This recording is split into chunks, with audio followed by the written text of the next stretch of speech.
Moi, j'ai été très surprise parce que au moment où j'ai été interviewée avant que la décision ait été prise, j'étais en confiance.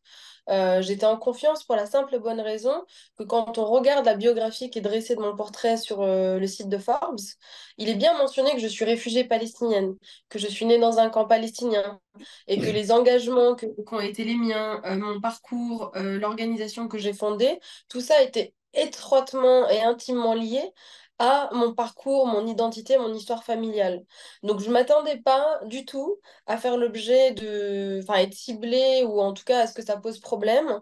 À partir du moment où je suis définie et présentée comme réfugiée palestinienne, on se doute bien que mon identité elle est politique, que je ne peux pas être que réfugiée, même si c'était à travers ça que je suis aussi récompensée pour mes engagements sur la question des réfugiés. Mais j'ai aussi une identité nationale qui est politique, qui est au cœur de l'actualité. Donc, quelque chose qui relève quand même de l'évidence, qui consiste à prendre position, à dénoncer le génocide qui est en cours et à avoir une parole publique, médiatique sur le sujet. Donc, effectivement, je suis très surprise et extrêmement déçue.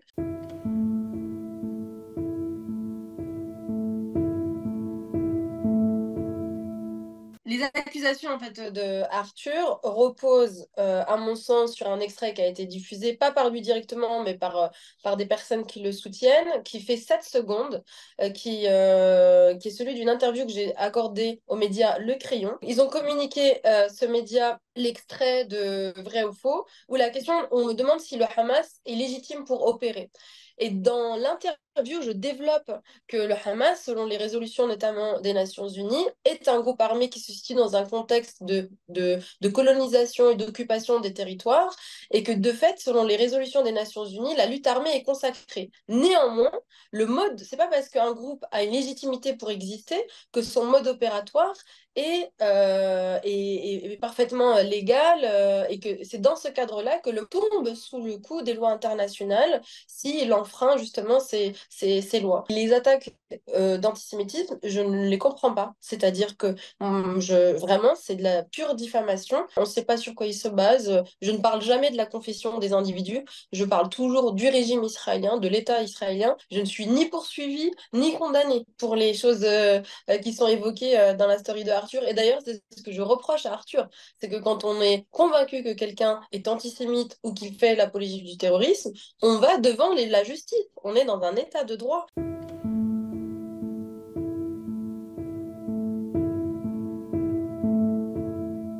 Ma parole n'est pas mise au même plan que la parole d'une voix qui pourrait être identifiée comme pro-israélienne. Je suis toujours sujette à mille et une justifications pour que ma parole soit audible, alors qu'on ne demande quasiment jamais, voire même on donne la parole en France à des représentants de l'armée israélienne. Moi, depuis le 7 octobre, on a eu systématiquement sur les chaînes de télé en continu, chaînes d'information en continu, des représentants de l'armée israélienne qui nous expliquaient pourquoi il fallait raser Gaza. C'était quand même ça qui était en jeu pendant plusieurs mois, où on a eu des débats lunaires qui consistaient à discuter de est-ce qu'une vie valait une vie. Enfin, tout ça, moi, j'en ai été témoin et je l'ai vraiment vécu dans ma chair comme des violences coloniales, c'est-à-dire de la remise en question véritable de ce que nous sommes, de notre humanité, de nos droits fondamentaux. Je trouve, d'ailleurs, je l'ai dit, que le climat en France est aujourd'hui très problématique pour les voix palestiniennes, voire je le trouve même dangereux.